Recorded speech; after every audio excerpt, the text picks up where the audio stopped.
Hi. ஒரு நாட்டுல ஒரு ராஜா வந்து ஆண்டு கொண்டு இருந்தார். இந்த நாட்டுல உள்ள மக்கள் எல்லாரையும் அவர் கவனிச்சிட்டு இருந்தாரு. அங்க உள்ள மக்கள்லாம் சந்தோஷமா தான் இருந்தாங்க. ஆனா பல பேர் எப்படி இருந்தாங்கன்னா கவலையாகவும், துக்கமாகவும், ஒரு முகவாடலாவும் இருந்தாங்க. சரி, அவங்களாம் பார்த்த உடனே என்னடா இப்படி இருக்காங்களேன்னு சொல்லிட்டு அந்த ராஜா யோசிச்சாரு. சரி, அந்த மக்களுக்கு என்ன பண்றாரு, நிறைய ஆஸ்திகளையும் அந்தஸ்துகளையும் கொடுக்குறாரு. கொடுத்தாலும் கூட அந்த மக்கள் வந்துட்டு எப்படின்னா சந்தோஷமா இருந்த பாடில்ல, ஏதோ வந்து மனம் மாறாம அப்படியே கவலையோடு இருப்பதை அவர் கவனிக்கிறார்.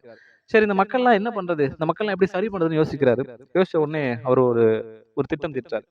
அந்த நாட்டுல உள்ள எல்லா புலவர்களையும் எழுத்தாளர்களையும் கூப்பிடுறாரு. கூப்பிட்டு சொல்றாரு, உங்க எல்லாருக்கும் ஒரு முக்கியமான செய்தி சொல்ல போறேன், எனக்கு நீங்க உதவி செய்யணும் அப்படின்னு சொல்றாரு. என்ன அப்படின்னா, இங்க உள்ள மக்கள்லாம் ரொம்ப முகவாடலா இருக்கிறாங்க, ரொம்ப வருத்தத்தோட இருக்கிறாங்க. அதனால நீங்க எல்லாரும் சேர்ந்து என்ன பண்றீங்கன்னா, ஒரு வரியை உருவாக்குங்க. அந்த வரிய நான் வந்து மக்கள்கிட்ட நான் சொல்லுவேன். அந்த மக்கள் அந்த வரிய வாசிச்சதுக்கு அப்புறம் அத வாசிக்கும் போது மக்கள் எல்லாம் மனம் திரும்பணும், நிறைய விஷயங்கள்ல இருந்து ஒரு ஒரு சந்தோஷமான வாழ்க்கையை நோக்கி அவங்க பயணம் செய்யணும். அது மாதிரி அந்த வரி இருக்கணும்னு சொல்லிட்டு அவர் சொல்றாரு.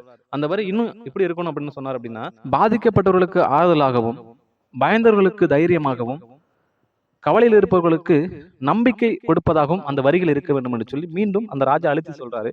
சரி, இதை கேட்ட அந்த புலவர்கள் எழுத்தாளர் என்ன பண்றாங்க, கொஞ்ச நேரம் எடுத்துட்டு அவங்க யோசிச்சுட்டு ஒரு வரிய உருவாக்குறாங்க. அந்த வரிய உருவாக்கி என்ன பண்ணாங்கன்னா, ஒரு மோதிரத்துல பொறித்து கொண்டு ராஜாட்ட குடுக்குறாங்க. ராஜா வாங்கி அந்த வரிய பார்க்குறாரு. பார்த்துட்டு அந்த வரி என்ன அப்படின்னா, இதுவும் கூட கடந்து சென்று வரும் என்கிற வரி. இத வாசித்த உடனே ராஜாவுக்கு ரொம்ப சந்தோஷம். கண்டிப்பா அந்த வரி வந்து மக்கள் மத்தியில ஒரு பெரிய மாற்றத்த உண்டு பண்ணுங்கிற நம்பிக்கை. உடனே ராஜா என்ன பண்றாரு, மக்கள் அதிகமா கூடுகிற இடங்கள்ல இந்த வரிய வந்துட்டு எழுதி போட சொல்றாரு. உடனே அதெல்லாம் எழுதி போடுறாங்க.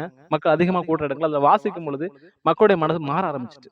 உண்மையா எல்லா மக்களுமே என்ன பண்ண ஆரம்பிச்சுட்டாங்கன்னா, வாழ்க்கையோட உண்மை நிலையை புரிந்து கொள்ள ஆரம்பிச்சிட்டாங்க. உலகத்தை வந்து ரசிக்க ஆரம்பிச்சிட்டாங்க.